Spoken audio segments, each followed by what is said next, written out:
Hai semua, Assalamualaikum warahmatullahi wabarakatuh. Welcome back to my channel, it's Wirda Mansur. Oke, jadi di episode Ngaji Bareng Wirda kali ini gue akan langsung membahas tentang sholawat. Dan banyak dari kalian juga yang request, ayo dong bikin video tentang sholawat, keutamaan sholawat, fadilahnya sholawat, kenapa sih kita harus bersholawat dan lain-lain.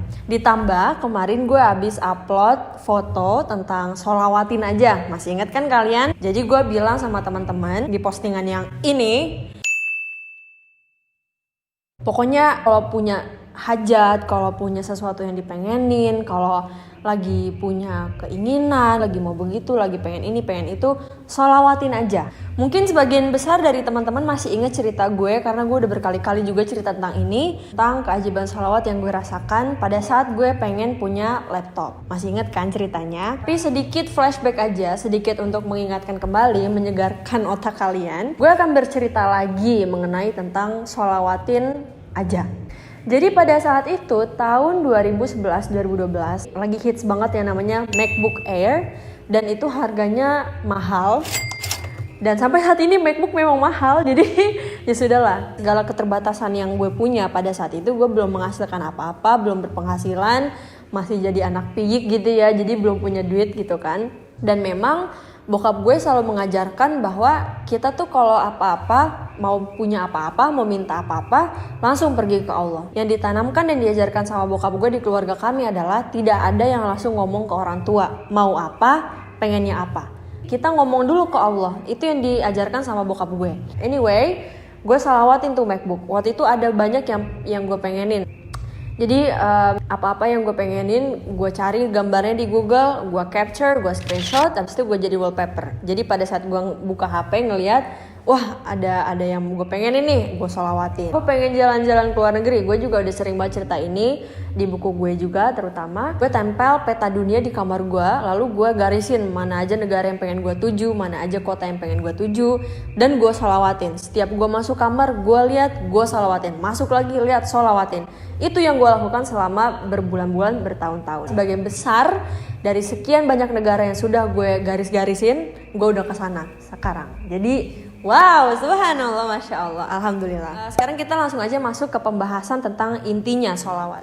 Jadi teman-teman, kenapa gue sangat bawel banget menyerukan tentang sholawat. Jadi campaign gue pada saat ini adalah sholawat. Ya karena memang salah satu kunci kesuksesan yang paling nyata itu adalah Quran dan sholawat. Beneran dah. Pada saat itu gue lagi ngisi acara di Islam Itu Indah di Trans TV. Gue bilang kita bersholawat kepada Allah dan kepada Rasulnya. Bila di dunia saja kita sudah memiliki koneksi, maka kita mau kemana aja gampang. Teman-teman nih misalkan, anggaplah teman-teman pengen bekerja di salah satu perusahaan. Jadi teman-teman pengen ngelamar nih di sini nih. Kira-kira kalau kalian punya temen yang emang udah lama kerja di situ, istilahnya orang dalam gitu ya, ini kan namanya koneksi. Kira-kira kalian bisa masuk atau enggak? Kemungkinan masuk bisa aja ya. Atau gini deh, kalian pengen masuk ke Univ A, lalu punya kenalan dosen, atau punya malah kenalan rektor. Kira-kira bisa masuk nggak? Logikanya secara manusiawi, secara duniawi bisa masuk. Jadi koneksi memang sangat diperlukan dalam bisnis, dalam sosialisasi, kehidupan sehari-hari, koneksi. Kita bakalan mudah kalau kita punya koneksi. Nah sekarang, bila kita bersalawat kepada Nabi Muhammad SAW dan juga kepada Allah, maka kita punya koneksi tidak hanya di dunia, tapi juga di akhirat. Kenapa? Karena kita kenal langsung sama Allah, kita kenal langsung sama Nabi Muhammad. Mungkin teman-teman pernah familiar tentang satu hadis, yaitu gini. Jika ada kita sholawat 1 kali kepada Nabi Muhammad, Allah Subhanahu Wa Taala akan sholawat kepada kita 10 kali. Itu kan hadis kita sudah tahu ya, sudah sering dengar, pokoknya itu hadis populer banget.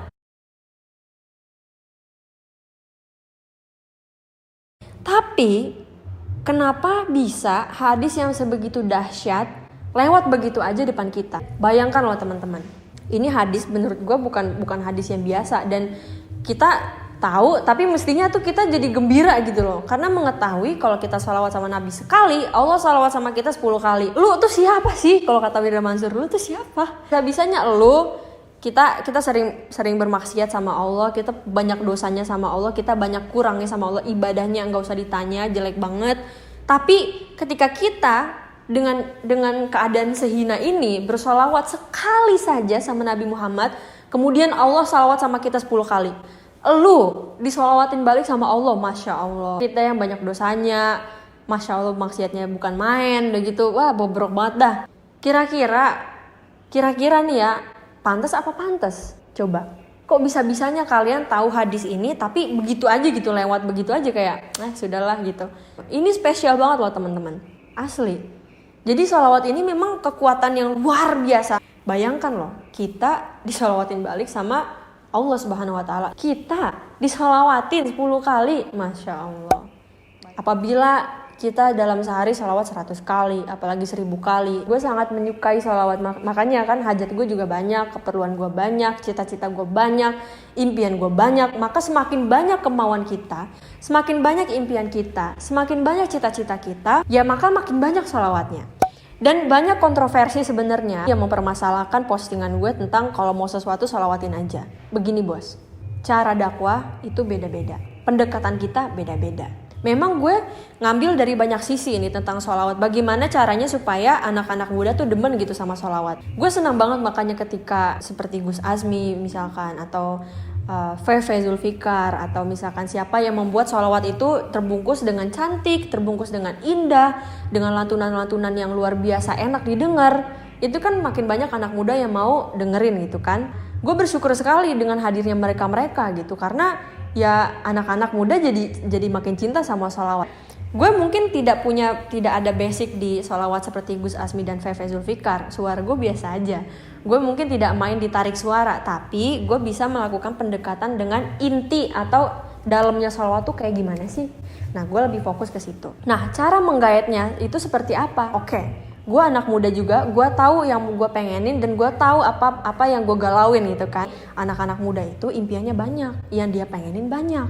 Nah cara gue berdakwah kepada mereka, pendekatannya adalah gue tahu nih lu pengen kuliah di situ kan, gue tahu nih lu pengen punya ini kan, lu pengen punya itu kan, yuk sholawat. Nah itu cara pendekatan dakwah gue. Jadi ini yang dimasalahin, please dah, kita tuh suka ribut sendiri di kandang gitu loh. Yang lain mah udah melalang buana, tapi kita diadu sana sini, dan itu diadu sama kelompok sendiri. Wow, jadi kan gue ngerasa kayak please deh gitu kan. Jadi ya udah, intinya cara pendekatan dakwah gue seperti itu. Dan memang gak bohong, sudah banyak testimoni demi testimoni yang terjadi. Nah kalau kalian pernah merasakan kekuatan sholawat, yuk monggo komen di bawah. Oke. So selanjutnya adalah ada juga nih ayat di surat Al-Ahzab ayat 56. Ini tentang sholawat juga. Kalian bisa buka Quran sekarang kalau mau lihat, atau kita baca bareng-bareng boleh.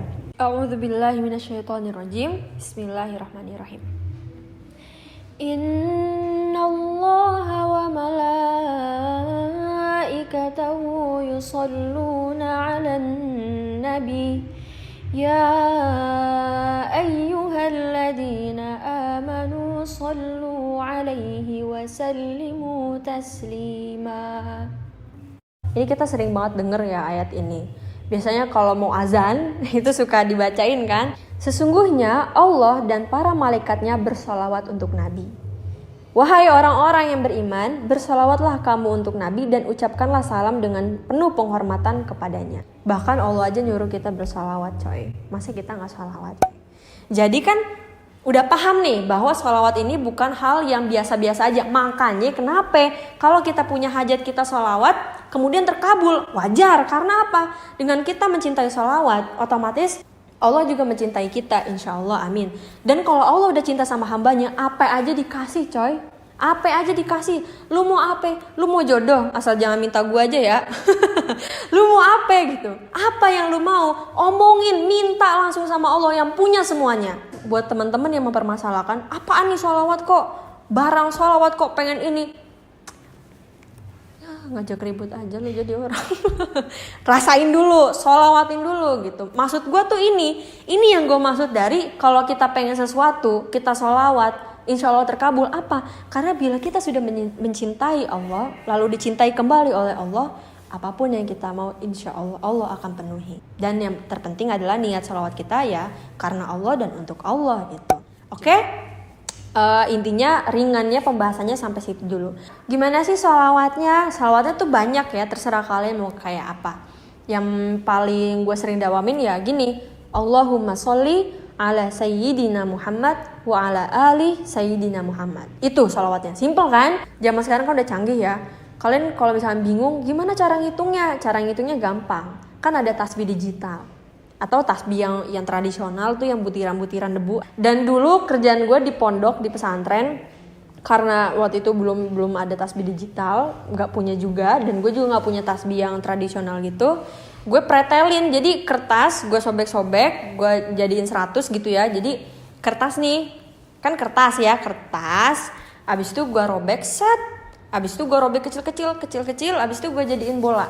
Nih, gue jadiin bola, lalu gue bikin 100 bola. Jadi gue sambil pindah ini, Allahumma sholli ala Muhammad, Allahumma sholli. Jadi gue sambil mindahin bola-bolanya itu loh, bola-bola kertas itu seru banget sih. Oke, sekian dulu dari gue teman-teman, terima kasih banyak. Assalamualaikum warahmatullahi wabarakatuh.